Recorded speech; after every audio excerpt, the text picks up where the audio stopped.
engine running. Absolute genius. Get this.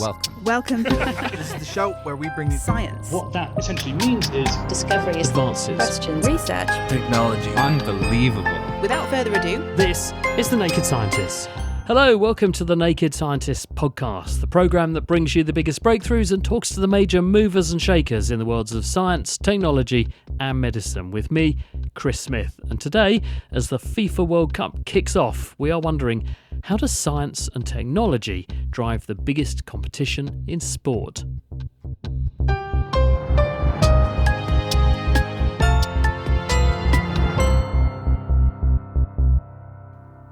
The first Tri-Nation FIFA World Cup is getting underway in Canada, Mexico and the USA, where 48 teams are going to play 104 matches to be crowned ultimately the greatest international side on the planet. Argentina are hoping to retain the trophy that they lifted in Qatar in 2022 after a dramatic penalty shootout, but the bookmakers have France and Spain as this year's favourites. Today, we're going to explore the science, technology, physiology and fan psychology that underpins this global showpiece, and we begin with Rachel Ralph, who's been visiting what is arguably the birthplace of modern football. I'm standing at Parker's Piece in Cambridge. Next to me is a football monument titled 1848 Cambridge Rules, a memorial to the 11 rules written by the students of Cambridge that year to unify the game. However, it wasn't until 1863 that a group of representatives came together to lay down the original 14 rules of association football. 160 years on, football has developed into the most popular and lucrative sport in the world, with the World Cup being reportedly watched by more people than any other sporting event. But what is football without the famous ball itself?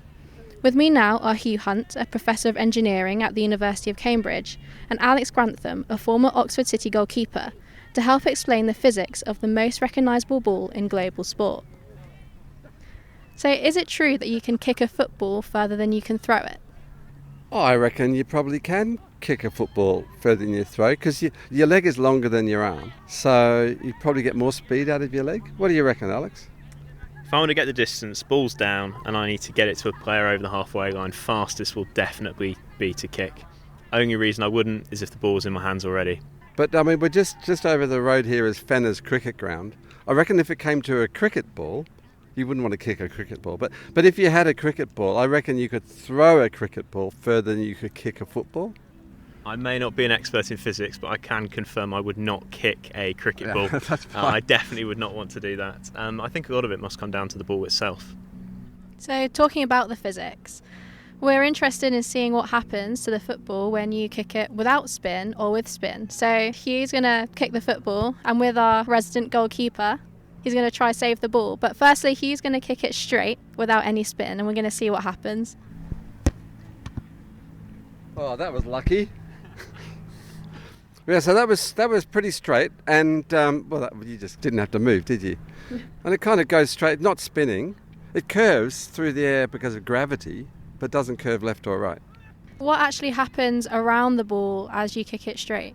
So as the ball moves through the air is going around each side sort of equally.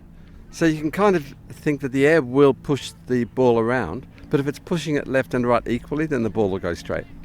Shall we see what happens when you add a bit more spin to the ball? That was pretty straight again.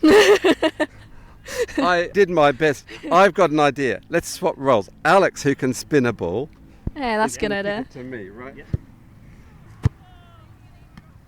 Well, that was a good say. Was it a cyclist? It had a lot of shape. I didn't really think how much power I'd put on it, but he did get to the ball, and that's what matters. What you definitely say is a right-footed player like myself will get more right to left curve naturally when you kick the ball and you're putting more spin on the right-hand side of the ball versus a left-footed player who would have the opposite effect on the other side. So for the left curve, I'll be using my left foot. Hugh was nowhere near that. That was a lot of spin. He might be a professional footballer, but he didn't get that to curve. There was some curve on that. There was a bit of curve. So what happened around the ball then to get the curve on that? Right, well, if you've got a ball which is spinning as it moves through the air, then, the air kind of likes to stick to the ball. And if the ball is spinning, then the air will be dragged around the ball in one direction, and that kind of throws the air off to the left if the ball is moving to the right. And it's kind of like Newton's third law: every action has an equal and opposite reaction. That if the air is swung around in one direction, the ball has got to move in the other direction. And is there a name for this effect? Yeah, it's called the Magnus effect, a bit like Magnum ice creams, but I think I'd prefer the Magnum. And when it comes to the backspin, that's actually quite useful in football. When you're trying to put the ball over the top but you don't want it to run over and out of play, you will get under the ball just to give it a bit of backspin so that it just sits nicely once it goes over. One of the things about spin is it's not only the spin through the air that matters, but when the ball hits the ground, it can, if it's really spinning, it can move left or right or forwards and backwards on the ground. And also if it hits the crossbar when it's spinning, then funny things happen. Now, you may remember the Frank Lampard disallowed goal, which was... Certainly do. So what happened was that the ball hit the crossbar Yep. and started spinning. It went over the goal line. It came back up and hit the crossbar again and came out. Yes. And the only reason it came out was because of how much spin it had got from having hit the crossbar. And if it wasn't for the spin, the ball would have hit the crossbar, gone, bounced in and carried on and hit the net. So but it's the spin that brought it out again. It's physics' fault that England got It's knocked out of the World physics' Cup. fault. Physics' fault. You heard it here first. And it was amazing just how much column inches there was in the newspaper the next day. And there wasn't one mention of angular momentum. Shocking. So in terms of the curve of the ball, can you add more of a curve or less of a curve depending on speed, for example, or the weight of the ball? And I know, like in golf, the air temperature does have quite a big effect on how far the ball actually goes. Does that have an effect on football as well? Well, so air density is affected by temperature and by air pressure and humidity and things like that. The denser the air is, then the more the curve will be. And you have to get curve on a ball, you have to have forward speed and spin, and then lightweight balls will curve much more easily than heavy balls. I've got a lightweight ball here. Alex can have a go at this. I've got a lightweight ball. Okay, give that a kick. It's completely different. And it gets caught in the wind. Interestingly, it doesn't go with much distance at all. You'll put the same amount of power into the heavy ball as this light ball, and the light ball will probably go about a third of the distance, but in a huge different angle. Yeah, so the weight of the ball matters. And I mean, in the old days when they had leather balls, the balls on a rainy, wet day, they'd get really heavy. Must have been quite hard to curve them. Yes, and to head them especially. I definitely wouldn't recommend that once it's soaked up all the water. I will say a lightweight ball when you're playing is very noticeable, and it's an absolute pet peeve of mine because they change balls per tournament. So, for example, in the FA Cup we were playing with a different ball than we would in a National League competition, and teams often choose to train with that ball because it moves and interacts in such a different way. Alex, as a goalkeeper, when people are taking a free kick, what goes through your mind? Because obviously the ball could go in any direction with all this spin that we've been talking about. So what are you thinking when you're facing this free kick? Angles play a huge part, and it's all subconscious. I'm not going to pretend that every goalkeeper is a master of physics, but you are looking at how they can get that ball up and down over your wall. You're also looking at if they're a right or a left footer, then they're more likely to put curl on in one direction or another. So you have to position your wall in a way that prevents them to getting it up and down and around. And finally, the most important question, is it coming home? Is football coming home? Football is coming home. Finally. Well, look, I grew up in Melbourne. I'm pretty sure that it's not coming home. We'll bring it on a tour. When we come and play the Ashes, we'll bring it with us, the World Cup, and then you can see it in Australia. Rachel Ralph in conversation with a slightly pessimistic Hugh Hunt at the University of Cambridge and professional Oxford footballer Alex Grantham in goal. They're explaining the physics of football. So we've heard about the ball, so let's now consider the other key component in the game, and that is the players, of course. The World Cup doesn't begin just with the referee's whistle, but with weeks, months and years of planning for the people who are going to kick the ball about. And something that has really changed in recent years is the application of data science to match preparedness and fitness. All kinds of metrics are being collected these days, and players are even tracked around the pitch by GPS. The aim is to build a numeric picture of performance that enables coaches to spot and fix problems early and keep their teams in tip-top condition. Physiologist Tom Brownlee is a consultant advising on ways to do this. He's also an assistant professor in applied sports sciences at the University of Birmingham. Daily monitoring is something which has increased massively over the last 10, 15 years. Now it will take lots of different forms. So you will see them wearing what looks like a sports bra during training. That will be looking at their heart rate. They'll be wearing a GPS unit between their shoulder blades, allowing the coaches to understand exactly how much distance they've covered, how much of that has been at high speed. The twisting and turning has more impact on your muscles and joints, for example, whereas the distance as a whole affects your heart and lungs differently. So that's the kind of movement analysis, I suppose. But they track way more than that. They will do questionnaires when they wake every day. How did you sleep? Does anywhere hurt? How up for training are you today? They will also be screened by the physios to see if they've got any strains or anything like that. They will then also have performance testing, which they won't do necessarily every single day, but they might do jump testing. And that allows us to understand neuromuscularly, so how their nerves and their muscles are kind of firing. And that's not necessarily to say, oh, you're not training today or you're not playing today, but it's to allow that training or match minutes to be optimized so they can get the best out of them. Do we know how to interpret all this digital data, though? Because, for instance, if you had just GPS data showing movement around a pitch, a goalkeeper's going to look like they haven't gone anywhere, versus someone who's a midfielder has been everywhere, So do we actually understand, how to interpret the data, and do we understand how to relate it to an individual player? Because different people are going to have different physiologies, they're going to have different strengths, they're going to have different capacities to take this kind of treatment, and some are going to fare better than others. So do we have a sort of standard set of data for a player, and therefore we know when they're operating inside their comfort zone and when things are slipping? When this kind of data analysis started sort of 10 or 15 years ago, it was quite standardized because we didn't really have much more that we can use. Thankfully, now it's become a lot more individualized for the reasons that you speak about. The positional demands are so different. Even the role specific to the position that you play or how the manager wants you to play, it's much more individualized now. And we've been able to become much more specific in how we look at those numbers.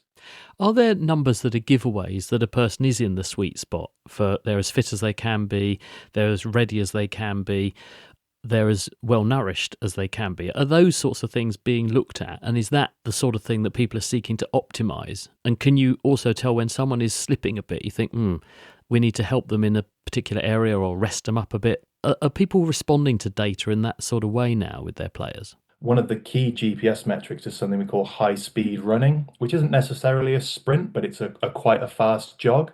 So we would have an understanding of what would be typical for a player in a training session of a certain type. So if what you would expect is kind of a sort of plateau, if that does start to dip off, it might be something that you might want to look into. It's deviations, it's changes away from that average where you might start to think, oh, maybe we should just keep an eye on this person.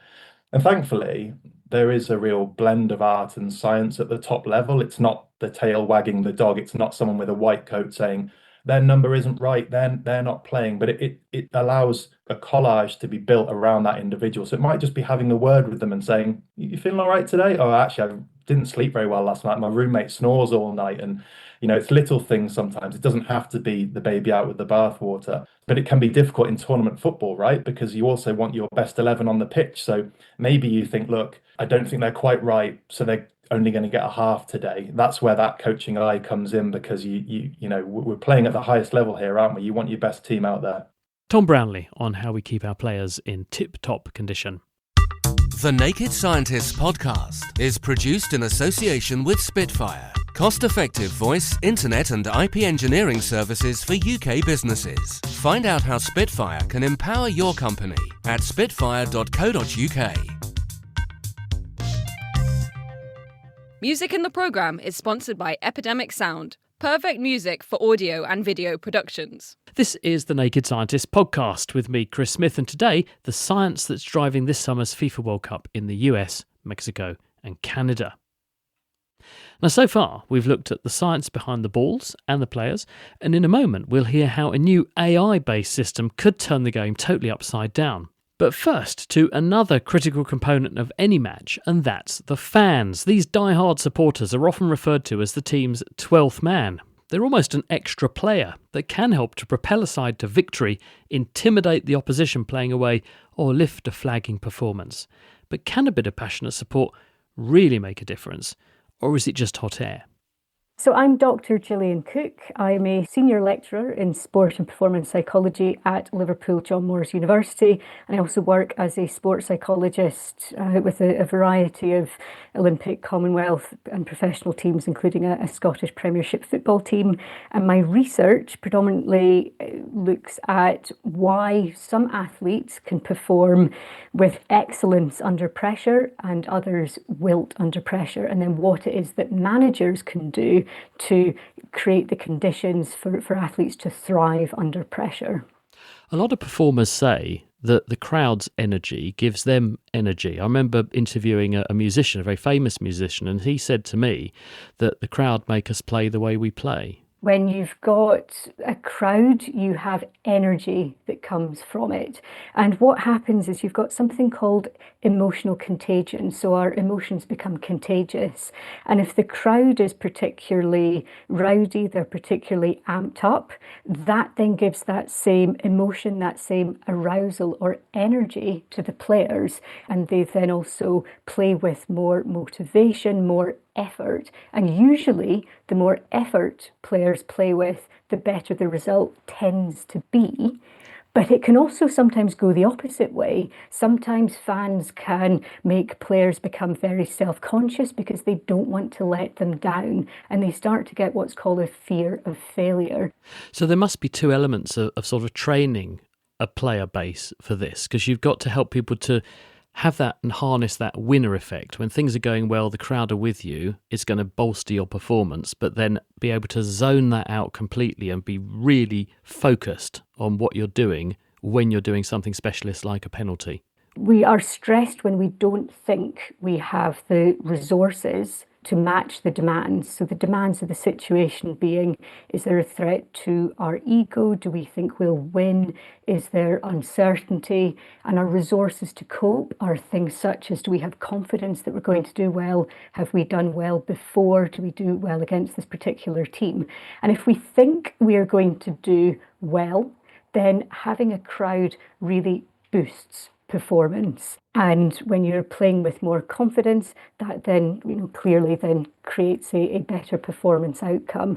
And if you feel like you're in more control of the situation, so it's our fans, we can control what they do, again, that enhances performance. And finally, if you see the crowd as, how good can we be? What's the possibility? How fun, how great can we create this atmosphere? That helps you to perform even better. The flip side, in sport, it's what we call choking. So it's when you've got very good players that you expect should perform very well, but they don't. And that's when they really start to overthink and get into their own head. Instead of thinking of the possibility, what could go well, how good could this be, how many goals could we win by, they start thinking, I don't want to lose. Is a negative crowd always a bad thing, though? Can that sometimes work to your advantage because you think, well, I'm going to show them, especially if it's an away crowd and you expect them to be anti your side? Can that sometimes actually, rather than diminish a player's standing in their own self-worth, can that actually help them to make reverse psychology kick in? It absolutely can. So we can see that from a motivational perspective. One of the biggest forms of motivation that humans can have is either a sense of injustice or trying to prove people wrong. And we can see that when a crowd is particularly hostile, that players can then boost in their effort. So it's like a U-shaped curve then. So you can have sort of, if the crowd are hostile, you can play really well because you want to prove them wrong. If they're really for you, you play well because you want to go with them. But there's a sort of a dodgy spot in the middle where it could go either way. There's sort of that optimal in the middle, and you don't want too much or too little of something, because you can also get over aroused. You can try too hard, you make tackles that are too strong and you end up getting sent off. But equally, as you say, and we saw this during COVID, that one of the biggest things that we can see in sport from an awful lot of research is there is a home advantage. Teams do win more at home when they have their supporters, they're in the familiar space. And that disappeared in COVID. COVID was the perfect natural experiment where you got rid of the crowd. And it was thought to have happened for two reasons. One, the emotional contagion of the crowd, that then disappeared. So players' motivation from those external sources were really reduced. That extra energy that you might need in the 83rd minute was reduced. But it also had an effect on the referee.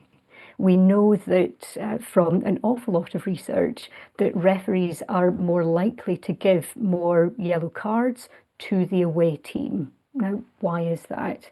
Well, firstly, referees are working in an imperfect environment. They don't have all the information they need. And so some of the time they will use the noise of a crowd to gauge whether a foul is particularly bad. The louder the noise, the worse that foul is likely to be. Now, that clearly isn't always the case, but referees do sometimes use that as a cue to work out, okay, that's a particularly loud noise, I will therefore give a card. And there's also a motivational element, particularly when a crowd is closer to the pitch. We can find that referees give more cards to the away team and also more favourable decisions towards the home team for one can be a motivational reason that you don't want to disappoint, and you can also be intimidated by a crowd.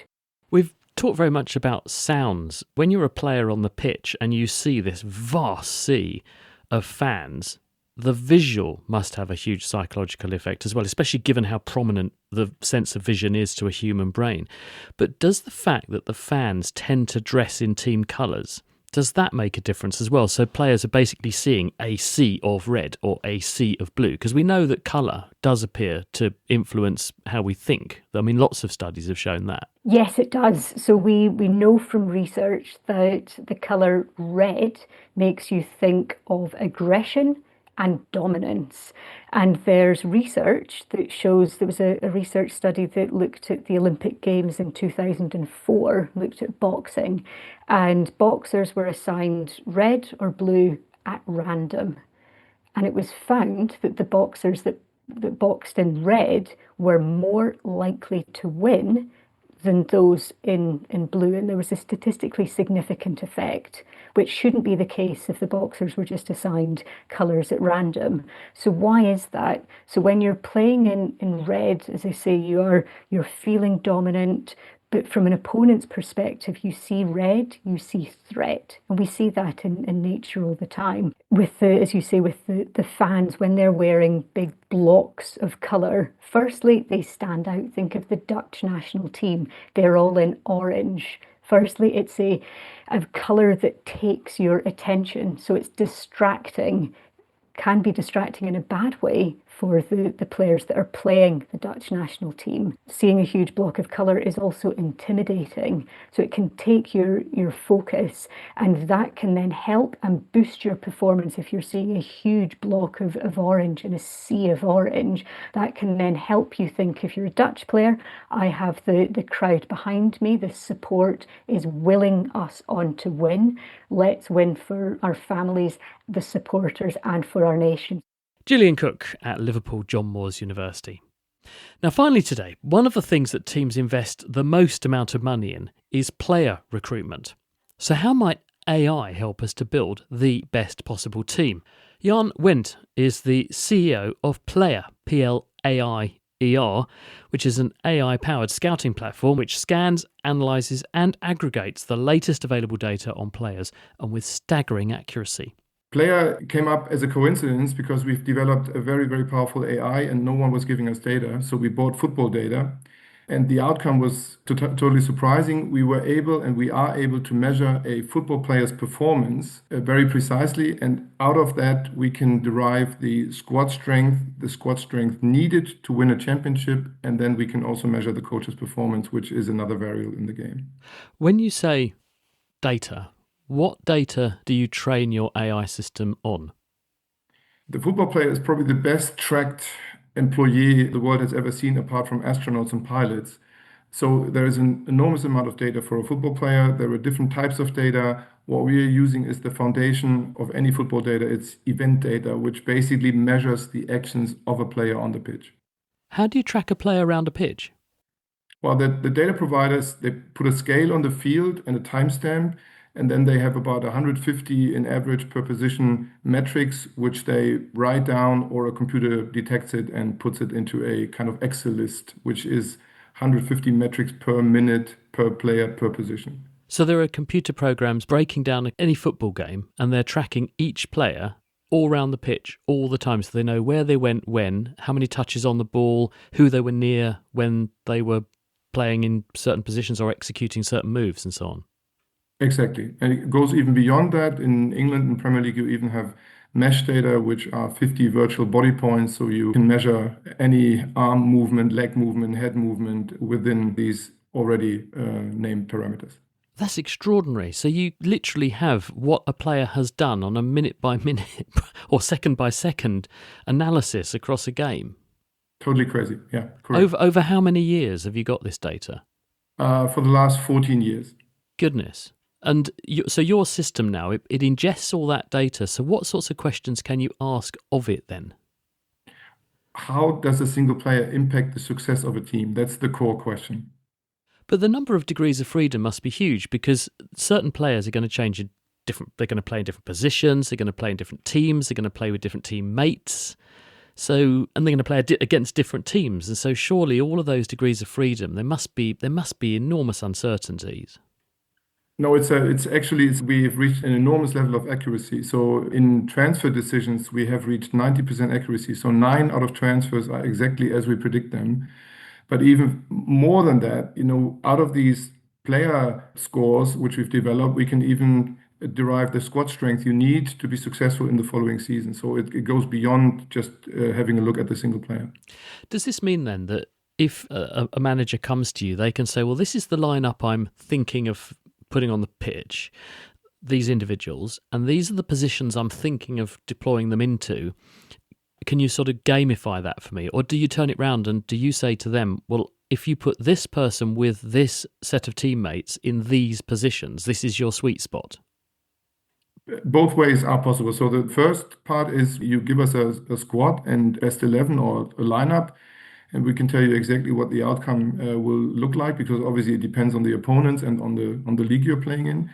And the second part is, if you turn this around, we can give you a very, very clear advice if the players you have selected on your short list or long list, or which you're up to transfer, how these players will perform in your team in the following seasons. When I was little, I used to love Football Manager type computer games. And it was really easy, wasn't it? Because it told you if you bought this player, they were really good as a striker, they were rubbish in defence, and you effectively have got that then. If you've got this way of assigning parameters to players, you effectively can do what those Footy Manager programs of the 1980s were doing.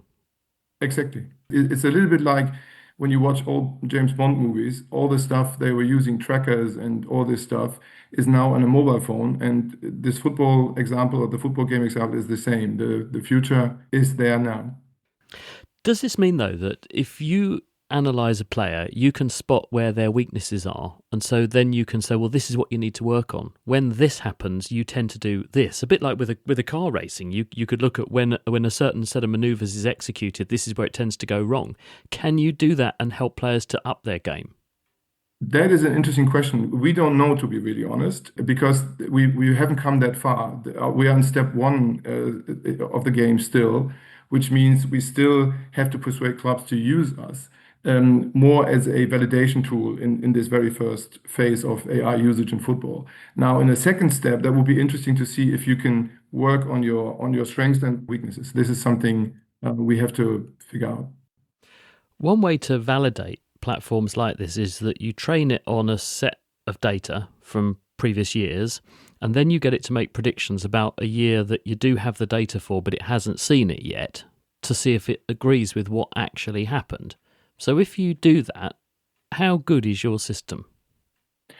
91% accuracy on transfers and on. What does that mean? What do you mean by an accuracy on a transfer? Okay, so right now the accuracy of a transfer, like if a player really makes an impact, a positive impact in the team, right now, as an average figure, is about 40%. So 40% of all the transfers work the way the human responsible was planning it to happen.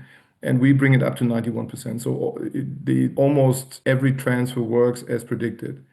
And on a league prediction, on the bigger leagues, so for example, the top 5 leagues in Europe, we are in the prediction of the season results, we are ±1 rank and ±4 points precise as of today. But now, obviously, we're getting better and better. So that's as of today, and this accuracy will go up in the years to come. Who do you think then are going to be the 2 teams in the final for the World Cup? Oh, I think you don't really need AI for that. First of all, competitions have a different mode because the low outcome game football produces a lot of, you can be the pressing team, you can have 10 expected goals, and in the end, the other team scores once and win the game. So a cup competition is a different thing, but I would say the typical outcome would be among France, Argentina, Spain, and England. That's for that. These are the 4 strongest squads, and they should make it. Obviously, depending on the draw and all the other circumstances, which we can't foresee, but that should be the semi-final. And who's going to win? I don't know. That's really difficult because, as I said, not the strong in a cup competition. In a league, the best combination wins. But in a cup competition, being lucky or being unlucky has a great impact. So my personal recommendation is France. But as I said, all 4 teams can make it. Jan Wentz at Player. And if you're wondering, the bookies have Spain and France as favourites to lift the World Cup on the 19th of July 2026, although Argentina, Brazil and England all might have something to say about that. Above all, may the best team win. We'll have the latest science news stories on Friday when we'll be back, including how magnetic immune cells in the liver can drive a pigeon's homing instincts. Who would have thought it? We'll also have our usual updates, of course, on LinkedIn and on Instagram. And if you'd like to support our work, we'd be ever so grateful if you did. Head over to nakedscientist.com/donate to support the show. I'm Chris Smith. Thank you for listening. And until next time, from all of us here at the Naked Scientist team, goodbye.